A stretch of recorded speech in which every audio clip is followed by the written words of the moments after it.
به نام خداوند بخشنده و مهربان، همدیران عزیز، امسال دو سنه فرخنده فرارسی ماه شریف رمضان و جشن باستانی نوروز به هم راست آمدند. یک شما را به فرارسی این دو عید، دو جشن تبریک میگویم و از خداوند منان برایتان تنصیحاتی روزهای خوب و قبول عبادت‌ها را تمنا دارم. البته باری اول نیست که جشن‌های مذهبی و ملی یا دولتی ما با هم راست می‌آیند و این حادثه نادر هم نیست، زیرا هر کدام تقویم خاص خود را دارد و اما این سال را فرارسی این دو جشن را در یک مدت را من واقعا همچون فال نیک میگیرم، به خاطر آنکه این بیانگری به هم راست آمدن، به هم همخوانی و همسازی داشتنی ارزش‌های ملی و ارزش‌های دینی ما میباشد. اگرچه بعضی ها متاسفانه در جامعه ما همیشه تلاش کردند، چی در گذشته و چی در امروز و میترسم که در آینده هم این گونه حادثه ها تکرار خواهد شد، که همیشه تلاش میکنند بین ارزش های ملی و ارزش های مذهبی ما اختلاف با وجود بیارند، یکی را از دیگر بالاتر بگذارند، یکی را در مقابل دیگر قرار بدهند و اثبات کنند که ملت تاجیک باید که حتما ارزش های مذهبی را دنبالگیری کند و ارزش های ملی را کنار بگذارد، یا برعکس ارزش های ملی را دنبالگیری کند، آنها را اساسی بداند و از بحر ارزش های مذهبی بگذرد. ارزش های مذهبی ما را ارزش های قوم های دیگر حساب میکنند. برای مثال دین مبین اسلام را دین اعراب یا اصطلاحگران عرب میدانند. یک بخش دیگر افراطگرایان مذهبی تمام ارزش‌های ملی ما را، تاریخ ما را، فرهنگ گذشته ما را فرهنگ بیگانه یا مجوسی، آتش پرستی و با نام‌های دیگر معرفی میکنند که از نگاه من این دو گروه، هم افراطی‌های مذهبی و هم افراطی‌های ملی یا قومی، پیش از همه ضربه را، اون تیشه را بر ریشه خودشناسی ملی و مذهبی ما میزنند. من چرا این فرارسی این دو جشن را، دو سنه را در یک زمان فال نیک میگیرم؟ شاید ما بالاخره به این نتیجه برسیم که ما تاجیک ها تمام هویتمان، بافت فرهنگی، اجتماعی و تاریخی امان به این دو دسته ارزش ها وابستگی دارد. ما نباید بین ارزش های ملی و ارزش های مذهبی امان اختلاف قائل باشیم، ولی ما فرق قائل هستیم. فرق وجود دارد، نه تنها برای ما تاجیکا بلکه برای تمام ملت های دیگر که اونها توانستند به یک شکل بین ارزش های ملی و ارزش های مذهبیشون یک توازن منطقی را به وجود بیارند. در ملت تاجیک هم طول تاریخ، طول هزار ساله ها چنین بوده است و اکثریت ملت پایبند به این افکار و اندیشه هستند که ارزش‌های مذهبی و ارزش‌های ملی ما مثل دو بال هستند که به ملت ما امکان پرواز می‌دهد. اما یک عده از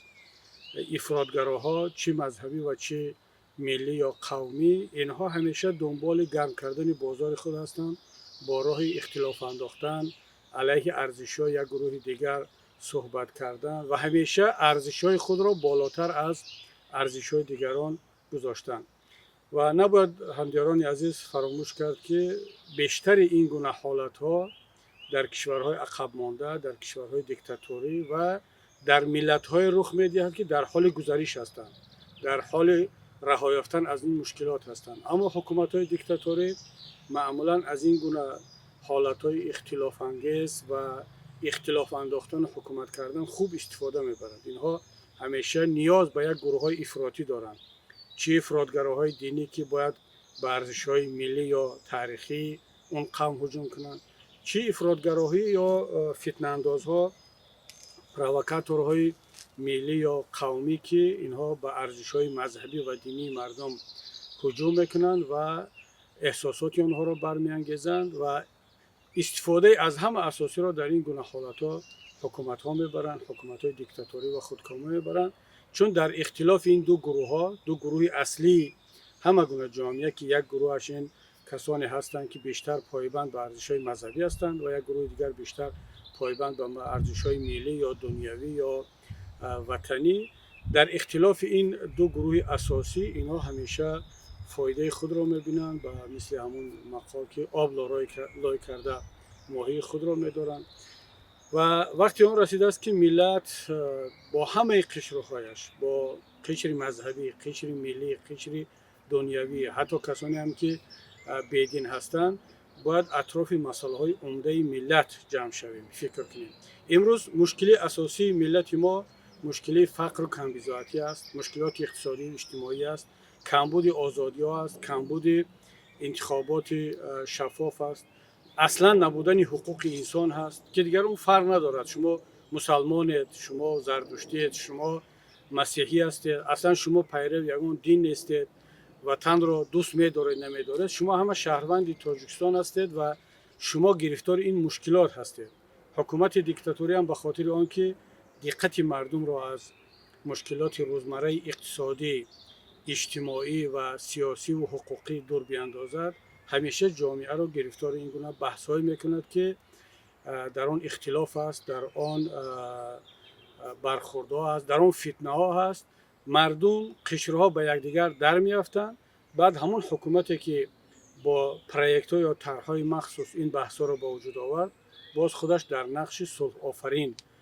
برآمد میکند و هر دو طرف را گناهکار میکند، هر دو طرف را دعوت به آرامش میکند و میخواد اثبات کند که اگر ما نباشیم این دو بخش یکدیگر را نابود خواهند کرد. در صورتی که دوستان عزیز از اون وضع امروزی که در کشور ما هست، از نبودن جای کار، از نبودن آزادی ها، از نبودن برق و ما مشکلی داریم که خاص همه هست، خاص مسلمان ها هست، زردشتی ها هست، بیدین ها هست، کمونیست ها هست، قومگرا هست. چرا ما اطراف دستاوردها و مشکلات مشترکمان صحبت نکنیم، بحث نکنیم، به یک توافق ملی نرسیم، بلکه به جای آن بیایم در شبکه ها، در رسانه ها فقط بحث های اختلافی را، بحث های مذهبی را، در مقابل هم گذاشتن ارزش ها را دامن بزنیم و با این کارهای خودمون عقبمانی و عقب روی ملت رو به 10 ساله ها و من حتی میترسم که به 100 ساله ها عقب پرتاییم. بنابر همین من دعوتم از تمام هموطنان، بخصوص از قشر مذهبی که خیلی هم احساسات نشان میدن وقتی که به ارزش‌های آنها پرووکاتورها و فتنه اندازان با هر راه و وسیله میخواهند که ضربه بزنند، از خود یک صبر و تحمل و درایت را نشان بدهند. چون یادمان نرود که تمام نمایندگان دین‌ها و جهانبینی‌های دیگر این هموطنان ما هستند، مثل ما حق دارند برای این وطن، برای این کشور و ما هم مثل آنها حق داریم. اما گرفتار این بازی ها نشویم، گرفتار این فتنه ها نشویم و من امیدوارم که ماه شریف رمضان که واقعا هم ماه عبادت است، ماه تأمل و تدبر هست و از همه مهمش ماه خودگذشتگی هست در برابر اندیشه ها، ارزش های دیگران،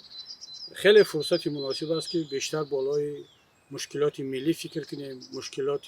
مردم فکر کنیم و راه های برآمدن از این بنبست رو در آینده بیشتر فکر کرده باشیم و من مطمئنم که اگر وحدت و همدیگر فهمی بین همه قشرهای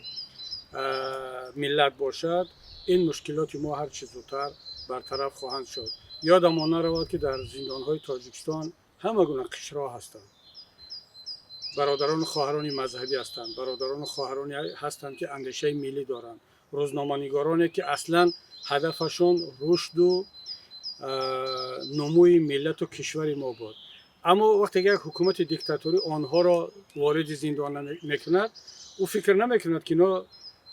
پیرو کدام فکر و اندیشه هستند، کدام مذهب هستند. اونها را فقط برای آزادی خواهیشان زندانی میکند. یک انسان آزادی خواه میتواند مسلمان باشد، میتواند زردشتی باشد، میتواند اصلا بدین باشد، میتواند کمونیست باشد. ما وقتی آن رسیده است که بالای ارزش‌های انسانی، ارزش‌های وطنی و ملی خود بیشتر فکر کنیم و همه هموطنان را که در سنگر یگانه ملی برای مبارزه علیه دیکتاتور و خودکامگی مبارزه برده ایستادند، اینها را همسنگر، همصف و هموطن خودمون بدانیم. بار دیگر هم یاران گرامی شما را به فرارسی این دو سنه تبریک بگویم و تا جشن‌های دیگر، تا عیدهای دیگر یکایک شما رو به پروردگار عظیم الشان می‌سپارم.